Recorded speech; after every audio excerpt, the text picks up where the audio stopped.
देखो now we will discuss about the properties of square.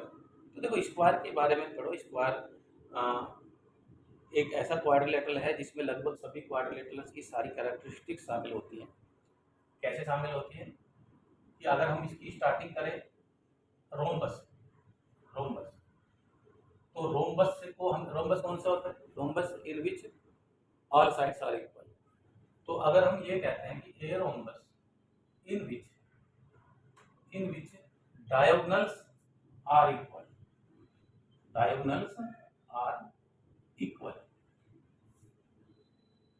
is known as square। देखो ध्यान से, मैंने कहा ए रोम्बस, तो जैसे रोम्बस का इसका मतलब उसकी चारों साइड्स तो इक्वल है, लेकिन उसके साथ साथ अगर डायगोनल्स भी इक्वल हो जाए उस रोम्बस में तो उस रोम्बस को हम स्क्वायर भी कहने लगते हैं। मींस ऐसे, ये एक रोम्बस है जैसे काजू की बर्फी होती है, फिर रोम्बस का मतलब ये चारों साइड्स इक्वल है, लेकिन अगर इसके ये जो दोनों डायगोनल्स है, ये वाला डायगोनल और ये वाला डायगोनल भी इक्वल हो जाए तो ये शेप इस टाइप से हो जाएगी।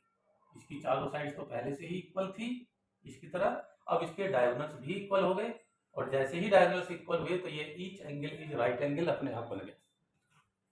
तो ये स्क्वायर किससे बना? रोम्बस। अब इसको देखो, मैं रेक्टेंगल से बनाता हूँ।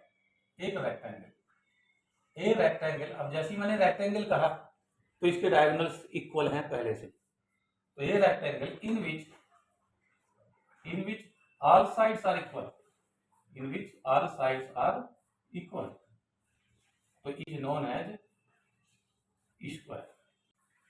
जब रोम्बस को कहा था तो हमने कहा कि ए रोम्बस, अब रोम्बस बोलते के साथ ही इसमें आगे की ऑल साइड्स आर इक्वल, और उसमें बोल दिया डायगोनल्स भी इक्वल है तो उसे स्क्वायर कहेंगे। जैसे ही हमने रेक्टेंगल बोला तो रेक्टेंगल बोलते ही इसमें आगे ये वाली बात की डायगोनल्स आर इक्वल, अब इसमें कह दे कि all sides are equal is known as square. यानी रेक्टेंगल इस टाइप का, इससे इसकी सारी साइड्स को हम ऐसे मिटा के छोटा कर देते हैं ऐसे, और ये चारों इतना छोटा करा कि चारों साइड्स इक्वल हो गई, तो इस रेक्टेंगल से, जो रेक्टेंगल था पहले, ये बन जाएगी एक ऐसी फिगर जिसकी चारों साइड्स इक्वल हैं। डायगोनल्स इसके भी इक्वल थे, डायगोनल्स इसके भी इक्वल हैं, ये भी राइट एंगल था, ये भी राइट एंगल है, तो इसलिए रेक्टेंगल की सारी प्रॉपर्टीज स्क्वायर में है, रोम्बस की सारी प्रॉपर्टीज स्क्वायर में है। तो हम इसे स्क्वायर को दो तरह से हमने डिफाइन करा, रोम्बस और रेक्टेंगल से, लेकिन अगर हम इसे पैरेललोग्राम से डिफाइन करेंगे तो इन दोनों बातों को शामिल कर लेंगे, all sides are equal and diagonals are equal. तो उस पैरेललोग्राम को जिसकी सभी साइड्स यानी ऑल साइड्स आर इक्वल हैं, डायगोनल्स इक्वल हैं, तो उस पैरेललोग्राम को हम स्क्वायर कहेंगे। यानी a parallelogram in which all sides are equal, ये रोम्बस वाली प्रॉपर्टी आ गई, and diagonals are also equal, ये रेक्टेंगल वाली प्रॉपर्टी आ गई। तो देन अगर ये दोनों प्रॉपर्टी है किसी पैरेललोग्राम में तो then it is known as square. तो अब स्क्वायर के अंदर सारी प्रॉपर्टीज पैरेललोग्राम की भी है, ऑल साइड्स आर, सॉरी, तो इस स्क्वायर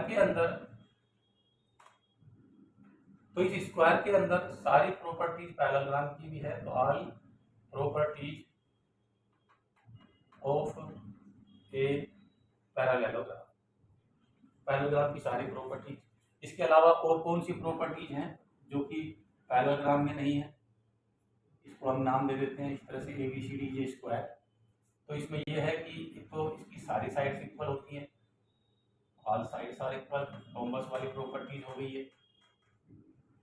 दूसरी बात, इसके जो डायगोनल्स इक्वल हो गए, ये रेक्टेंगल की प्रॉपर्टीज हो गई। तो ये स्क्वायर की जो प्रॉपर्टीज में ये होगी कि चारों साइड्स इक्वल हैं और डायगोनल्स इक्वल हैं, each angle is 90 degree, all sides are equal, diagonals are equal, each angle is 90 degree, और डायगोनल्स परपेंडिकुलरली बाइसेक्ट,